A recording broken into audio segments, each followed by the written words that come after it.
శుక్లాంబరధరం విష్ణుం శశివర్ణం చతుర్భుజం ప్రసన్నవదనం ధ్యాయేత్ సర్వవిఘ్నోపశాంతయే. సర్వమంగళమాంగళ్యే శివే సర్వార్థ సాధకే శరణ్యే త్రయంబకే దేవి నారాయణే నమోస్తుతే. జ్యోతిషాభిమానులందరికీ నమస్కారం.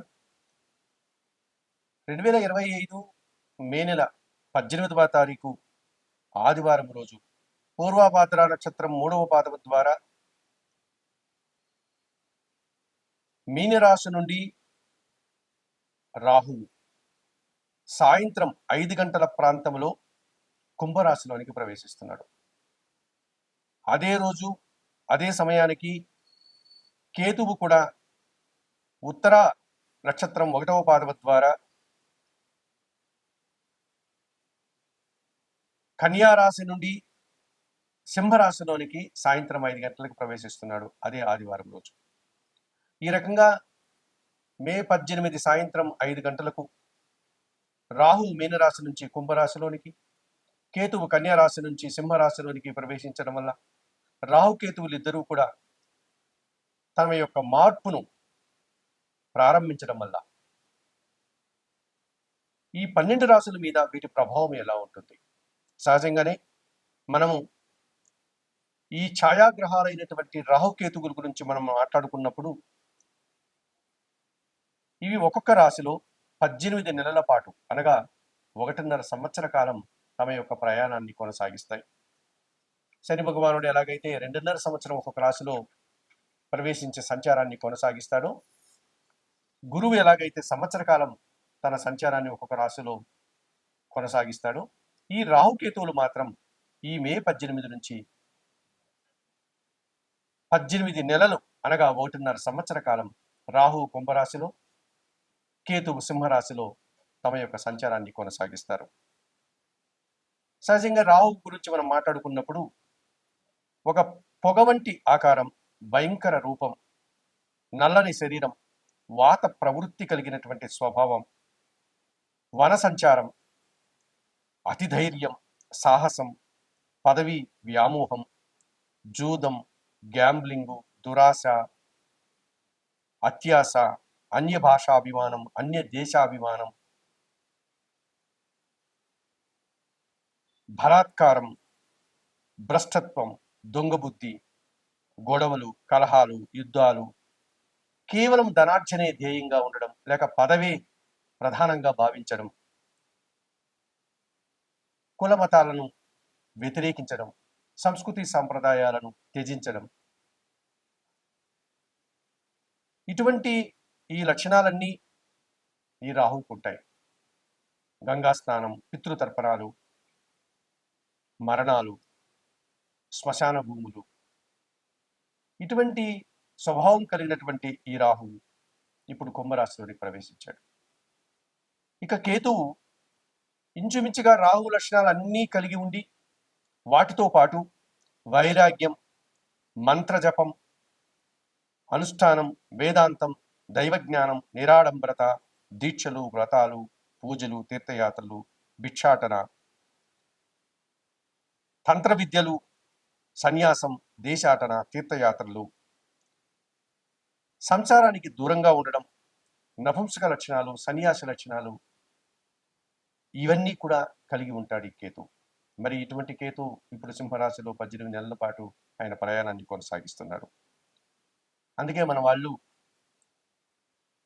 వైదిక సాంప్రదాయాన్ని అనుసరించేటువంటి జ్యోతిష్ శాస్త్రంలో ఒక సర్పాన్ని గన శరీర మధ్యంలో ఖండిస్తే తల సర్పం సగభాగం రాహువు అయితే, తోక సర్పం సగభాగం కేతువు అని చెప్తారు. ఇవన్నీ కూడా ఒక సింబాలిక్గా, ఒక ప్రతీకగా మన పెద్దవాళ్ళు మనకు చెప్పడం జరిగింది. అటువంటి ఈ రాహుకేతువులు ఇప్పుడు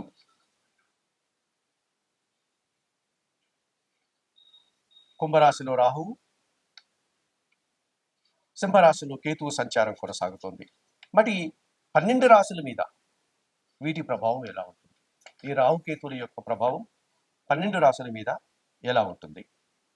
మిథున రాశి వారు 2025 మే 18 నుంచి రాహుకేతువులు మారుతున్నారు.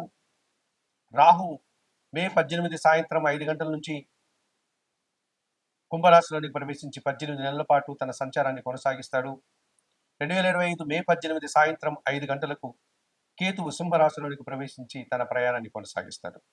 ఈ కారణం చేత మిథున రాశి వారికి ఈ రాహు కేతువుల యొక్క మార్పు సంచారం ఎటువంటి ఫలితాలను ఇచ్చేటువంటి వాతావరణం కనిపిస్తుంది. ముఖ్యంగా కుంభరాశిలో రాహు సంచారం మిథున రాశి వారికి అది భాగ్యభావమైంది. పూర్తిగా పూర్వపుణ్యానికి సంబంధించినటువంటి ఒక మంచి భావములోనికి ఒక దురాశపరుడు వస్తున్నాడు. ఈ కారణం చేత భాగ్యభావం తండ్రి స్థానం కూడా గురువు స్థానం కూడా అటువంటి భాగ్యభావంలోనికి ఈ అత్యాసపరుడు ఈ దుర్మార్గమైనటువంటి అశుభగ్రహం రావడం వల్ల తండ్రి ఆరోగ్యం విషయంలో మీరు జాగ్రత్తలు తీసుకోవాల్సి ఉంటుంది. మీకు విద్యాబుద్ధులు నేర్పినటువంటి గురువులు కానీ మీరు అభిమానించేటువంటి గురువులు కానీ ఎవరైనా ఉంటే ఆ గురువులతో మీకున్నటువంటి సత్సాంగత్యం సత్సంబంధాలు చెడిపోకుండా జాగ్రత్తలు తీసుకునేటువంటి అవసరం మీకు కనిపిస్తుంది. లేకపోతే గురువులతో శత్రు సంబంధాలు తెగిపోయి అభిప్రాయ భేదాలు కానీ మనస్పర్ధలు కానీ రావడానికి అవకాశం ఉంటుంది. అలాగే తండ్రి గారి ఆరోగ్యం విషయంలో ఏమైనా ఇబ్బందులు వచ్చేటువంటి సూచన కూడా కనిపిస్తుంది. కనుక తగు జాగ్రత్తలు తీసుకోవాల్సిన అవసరం మిథున రాశి వారికి కనిపిస్తుంది. ఈ భాగ్యభావంలో రాహు సంచారం వల్ల దుర్మార్గులు, దుష్ట స్వభావం కలిగినటువంటి వారు, అవినీతి పరులు మనకు పరిచయమై రాంగ్ ఇన్వెస్ట్మెంట్లు చేయించి మన చేత ఆశ పెట్టి కొన్ని సంఘ వ్యతిరేక కార్యక్రమాల్లో కానీ లేకపోతే ఈ అవినీతికి సంబంధించిన వ్యాపారాలు ఏవైతే ఉన్నాయో ఈ మల్టీ లెవెల్ మనీ స్కీములు కానీ లేకపోతే చిట్లకు సంబంధించినటువంటి ఒక రకమైనటువంటి స్కాములు కానీ లేకపోతే నల్లధనానికి సంబంధించినటువంటి ఇతరతర కార్యక్రమాలు కానీ ఏదైతే సమాజంలో చట్టానికి వ్యతిరేకంగా చేయకుండా పనులు ఉంటాయో అటువంటి కార్యక్రమాల ద్వారా మీరు ఆదాయాన్ని అందుకోవచ్చని మనల్ని ఆశపెట్టి మోసగించేటువంటి పరిస్థితి లేకపోతే సమస్యల్లో మనల్ని ఇరికించేటువంటి పద్ధతులు జరగడానికి అవకాశం కనిపిస్తుంది. ఈ రకంగా విదేశీ వ్యవహారాలు కూడా ప్రతికూలంగా ఉన్నాయి. ఎవరిని పడితే వారిని నూతన వ్యక్తుల్ని నమ్మడానికి వీలు లేదు.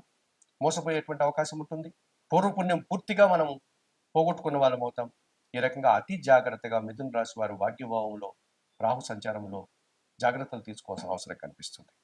అయితే కేతువు మాత్రం మిథున రాశి వారికి 100% సుఫలితాలను అందించే వాతావరణం కనిపిస్తుంది. మే 18 వరకు కన్యా రాశిలో ఉన్నటువంటి ఈ కేతువు ఇప్పుడు సింహరాశిలోనికి రావడం వల్ల మిథున రాశి వారికి అది తృతీయ భావం కావడం వల్ల ఈ 3వ భావంలో కేతు సంచారం 100% సుఫలితాలు అందిస్తుంది. జన సహకారం పుష్కలంగా ఉంటుంది. నిరాడంబరంగా మీరు అనుకున్న కార్యక్రమాలు నిర్వర్తించుకోగలుగుతారు. భగవంతుని ఆశీస్సులు కూడా మీకు తోడవుతుంది. మీకంటే చిన్నవారు ఎవరైతే ఉన్నారో సోదరిమణులు కానీ సోదరులు కానీ లేకపోతే స్నేహితుల్లో మీకంటే చిన్నవారి యొక్క సహాయం పుష్కలంగా అందుకుంటుంది. వారి సహకారంతో చాలా కార్యక్రమాలు మీరు సంతోషంగా ఆనందంగా పూర్తి చేసుకోగలుగుతారు.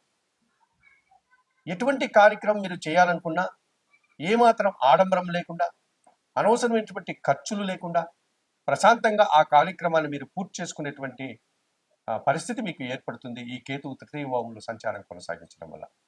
ఈ రకంగా మిథున రాశి వారికి ఈ సంవత్సరం జన సహకారం, భగవంతుని ఆశీస్సులు, తీర్థయాత్రలు, దైవ దర్శనాలు, పూజాది కార్యక్రమాలు, హోమాలు ఇలాంటి కార్యక్రమాలంతా కూడా ఆధ్యాత్మిక కార్యక్రమాలంతా కూడా సంతోషంగా అతి సులభంగా మీరు పూర్తి చేసుకొని పుణ్య ఫలాన్ని పొందడానికి అవకాశం కనిపిస్తుంది. అయితే ఈ మిథున రాశి వారు ఈ రాహు 9వ ఇంట ప్రతికూలంగా ఉన్నాడు కనుక ఈ రాహు భాగ్యములో ఉన్నటువంటి రాహు దోష నివారణ కోసం తప్పనిసరిగా మీరు దుర్గా అమ్మవారిని దర్శించండి. కనకదుర్గా అమ్మవారిని దర్శించుకోండి. అమ్మవారికి ఎర్రటి పూలమాలను సమర్పించండి.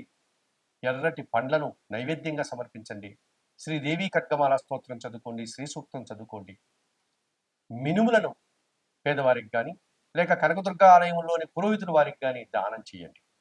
ఈ రకంగా చేయడం వల్ల ఈ భాగ్య రాహు దోషం నుంచి మీరు బయటపడడానికి అవకాశం కనిపిస్తుంది. మరి మిథున రాశి వారు ఈ రాహుకేతువుల మార్పు వల్ల జరిగినటువంటి పరిస్థితుల్ని అర్థం చేసుకుని ఆకలింపజేసుకుని ఈ భాగ్య రాహు దోషం నుంచి బయటపడడానికి చెప్పిన పరిహారాన్ని స్వీకరిస్తూ పరిహారాలంతా కూడా ఆచరిస్తూ ఆయుర ఆరోగ్యాలతో ఆర్థిక అభివృద్ధిని పొందాలని మనస్ఫూర్తిగా కోరుకుంటూ సర్వే జనా సుఖినో భవంతు. నమస్కారం.